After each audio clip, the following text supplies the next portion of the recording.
Hey there, thanks for stopping by. Today, we'll be announcing the winner of the Super Mario RPG giveaway. So grab a seat, grab a snack, and enjoy the video. For $1 a month, you can financially support the channel and join the Patreon Brew Crew, adding your name to every video I make.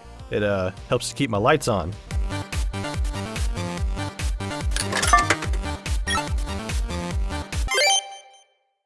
"2023 was an absolutely crazy year, filled to the brim with amazing games.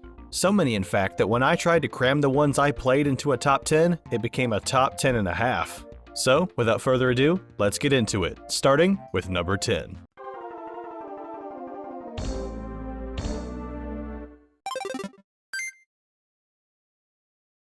Lords of the Fallen. I played the original Lords of the Fallen, and it left a pretty bad taste in my mouth. So, needless to say, I wasn't too excited when this year's Lords of the Fallen reboot was announced. But close to release, just out of curiosity, I started checking out some gameplay trailers, and the two-world system reminded me of Link to the Past. So, I gave it a try. I had a lot of fun, for most of the game. It has fun, quick combat, and some challenging bosses. But after a while, it starts to really lack in enemy variety. The game isn't perfect, but if this were Dark Souls class and I was the teacher grading this assignment, I'd give it a B for effort.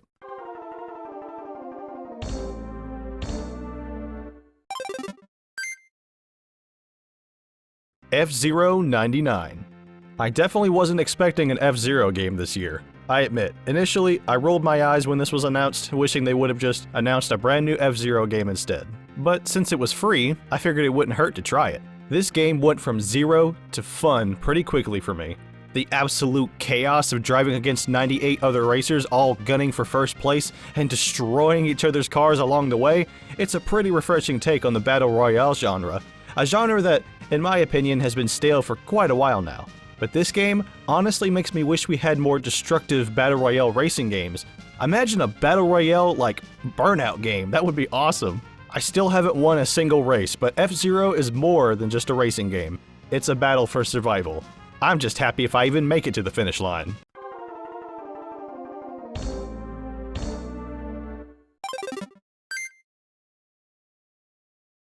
Final Fantasy XVI. The Final Fantasy series is always on top of its game in the graphics department. I don't think it would be a stretch to say this game pushes the PS5 to its limits. The icon battles are an absolute graphical spectacle. But let's put graphics aside and talk about the gameplay. To quickly sum it up, it's Final Fantasy Devil May Cry. It's fast, it's satisfying, and easy to pick up.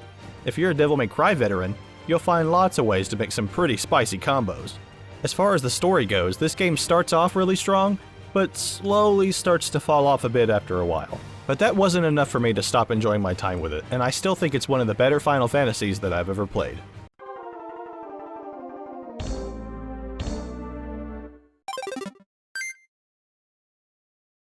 Gravity Circuit. Take the gameplay structure of Mega Man and mix it with Ninja Gaiden, top it off with an absolute banger soundtrack by Dominic Ninmark, and boom, you've got Gravity Circuit. If you love games like The Messenger or Cyber Shadow, you'll feel right at home here. Fast, pixel-perfect gameplay with a really fun and intuitive badge system that changes up the way you play. The story isn't anything to write home about, but its gameplay quickly found its hooks in me. I picked up my controller, and I didn't put it back down until the credits rolled. If Gravity Circuit misses your radar this year, you should definitely give it a spin. You might just discover yourself a hidden gem.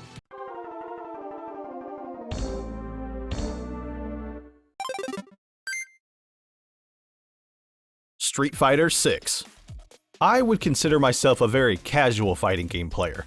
I just suck at them, and I don't have the time to devote myself to getting good with them. To put it bluntly, outside of Super Smash Bros., I'm hot garbage. Which is why it's all the more crazy that Street Fighter VI actually managed to pull me in. Street Fighter VI introduced a new control scheme called Modern, which allows for simple combos and button inputs, which very much feel as if you're playing Super Smash Bros., but in Street Fighter. Wow, that's weird to say out loud. Choosing this simplified playstyle isn't without consequence. While you do gain input speed, you give up more than half your move list. But in my eyes, it's worth it, because with it, I've been able to go toe-to-toe with my friends who have been playing fighting games for years. I'm not claiming to be good at Street Fighter. I'm just claiming to be good at Street Fighter VI.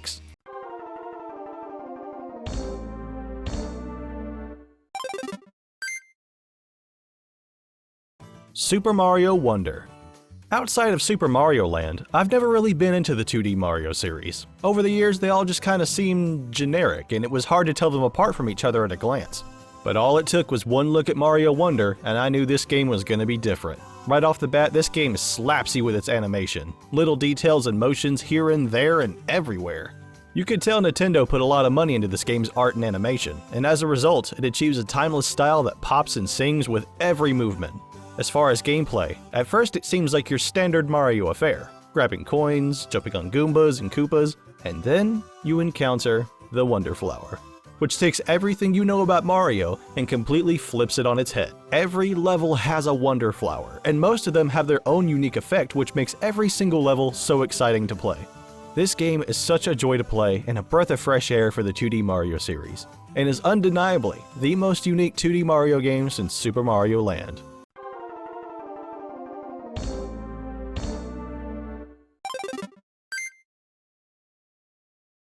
SpiderMan II. In recent years, I have quickly come to associate great games with the name Insomniac, and this year, Insomniac has done it again with SpiderMan II.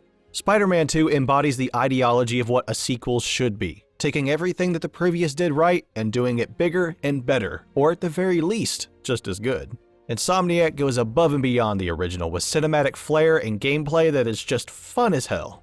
SpiderMan II fully utilizes the power of the PlayStation 5's SSD, and that fact is on full display here as you glide and swing through the streets of New York. You can move so incredibly fast in this game, and it is a blast to control. So much so, I actually went through the entire game without ever using the fast travel. I just completely forgot that was a thing. The story is absolutely amazing and dark, so much darker than the original. Some parts even reminded me of games like Ultimate Spider-Man and Web of Shadows. The combat has been expanded as well, adding parries, special moves with cooldowns, as well as a humongous skill tree that spans all of Peter and Miles' skills, as well as a tree for both of them. I was nowhere near close to getting them all by the end of my first playthrough. You can feel the love and the effort that Insomniac has put into this title, and where I was once already excited for their future projects has only been heightened even more. Before we get into our top 3.5, let's see some honorable mentions. These are games that either I played for the first time this year that didn't come out this year, or games that left an impression on me but I didn't have time to finish them. Number 1, Lies of P.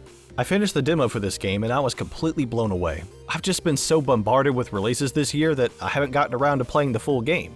But from what I've played, it's very well put together and I think it really understands the Dark Souls DNA.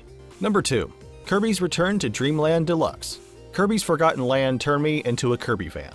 I've tried other 2D Kirbys before and they never really clicked with me, but I can safely say this one does, and I'm currently playing it with a big dumb goofy smile on my face.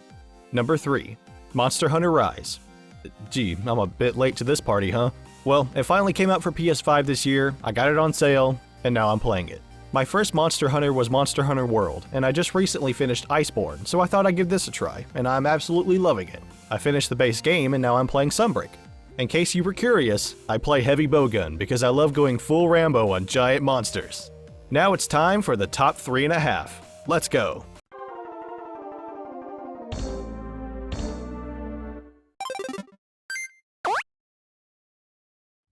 Boulders Gate 3. It would be a crime if I didn't include this game on this list. Any lower than 3 felt too low, and I didn't want to put it any higher than 3 because I haven't finished the game yet. I've only played the first chapter so far, but it has absolutely blown me away with the amount of choices and freedom the game presents in just its opening act. Its well-written characters and scenarios harken back to games like Mass Effect. I was quickly able to adapt to its Dungeons & Dragons style of gameplay, as I myself am a dungeon master in real life. I gotta say, this is probably the closest a video game has come to mimicking real-life Dungeons & Dragons. The amount of freedom you have right out the gate is staggering. Character creation, classes, subclasses, multi-classing, spells, cantrips, passives, multiple dialogue choices, and role-playing options for those dialogue choices. The list goes on and on. Boulders Gate 3 is a massive achievement and deserves to be celebrated as one of the best games we've had in quite some time.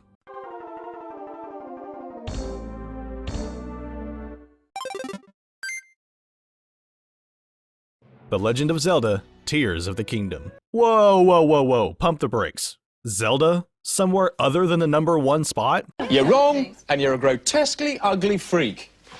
Yeah, believe it or not, there are 2 other games this year I played, and enjoyed more than my time with Tears of the Kingdom. It's just missing a lot of things I love about Zelda, and if you want to know what those things are, check out this video. I'll leave a link in the description.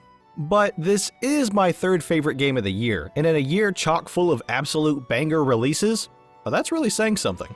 The new content in the overworld is awesome, the underground is so big it's like a second map, the super simple but potentially complex building system is not only really fun, but incredibly impressive from a technical standpoint. And it has one of the greatest final battles in the entire series. While I would prefer that our next Zelda adventure to have more traditional Zelda tropes, Tears of the Kingdom still stands as an incredibly fun game and is one of my top 3 games of 2023.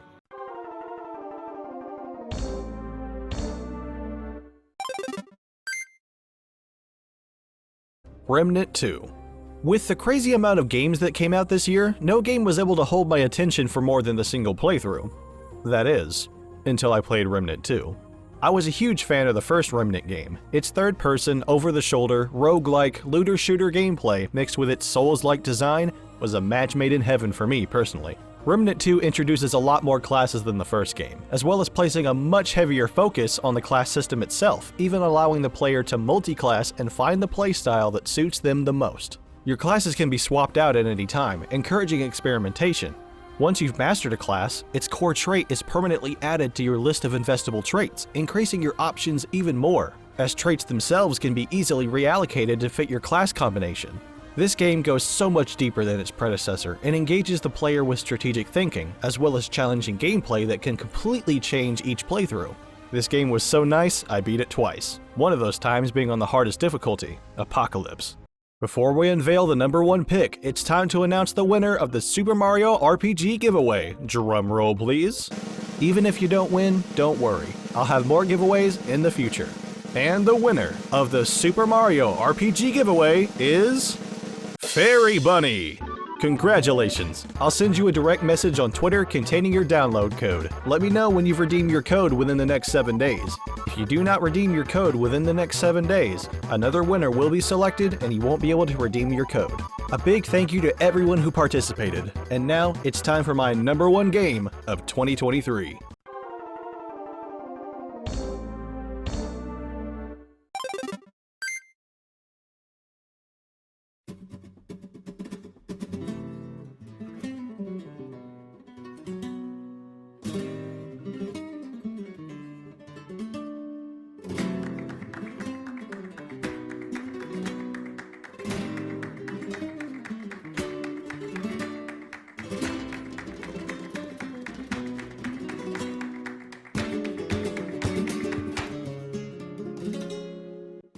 Resident Evil 4 Remake.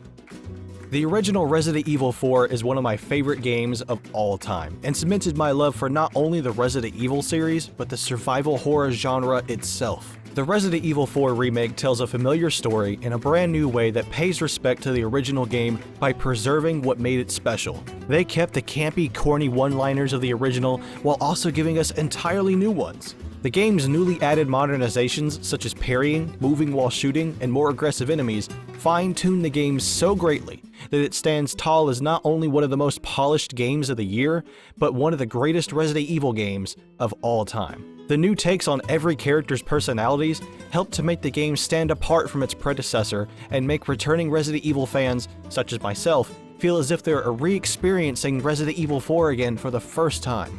Capcom was tasked with remaking what is considered to be one of the greatest games of all time, and they did not take that lightly. Nor did they set out to replace the original. The Resident Evil 4 remake feels as if it was made by Resident Evil fans for Resident Evil fans, and it is an absolute love letter to the original game that stands shoulder to shoulder with its predecessor. It is an astounding achievement, a dream come true, and my number 1 game of 2023. But what was your favorite game this year? And are you excited for the Game Awards in December? Let me know down in the comments below, and I hope you all have a great day.